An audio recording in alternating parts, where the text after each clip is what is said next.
Verso mezzanotte ho sentito uno scoppio tremendo, sembrava che saltasse per aria una casa.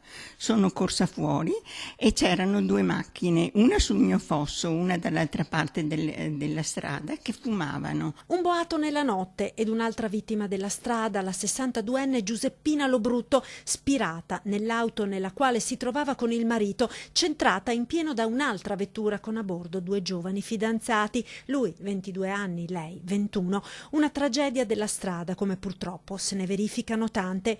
Ora, sullo schianto di venerdì notte in via Capitello a Sant'Andrà di Povegliano, cala un terribile sospetto, quello che l'improvvisa sbandata dell'auto dei fidanzati non sia stata accidentale ma volontaria, con l'intento di andare a schiantarsi.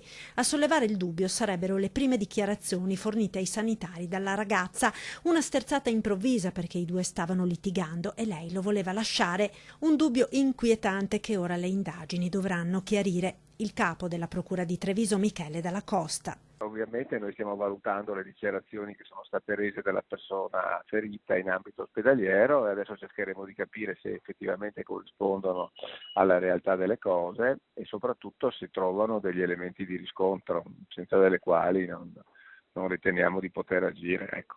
Nuovi accertamenti, riscontri, l'indagine è appena iniziata. Da verificare se le dichiarazioni rese ai sanitari dalla 21enne subito dopo il terribile schianto siano frutto dello shock o ci sia dell'altro, cosa che renderebbe ancor più drammatico l'accaduto. Nello schianto la 62enne Giuseppina Lobrutto è morta sul colpo, rientrava a casa con il marito dopo una cena con gli amici. Il coniuge, 68 anni, insegnante in pensione, è rimasto ferito ed è ancora ricoverato all'ospedale di Treviso.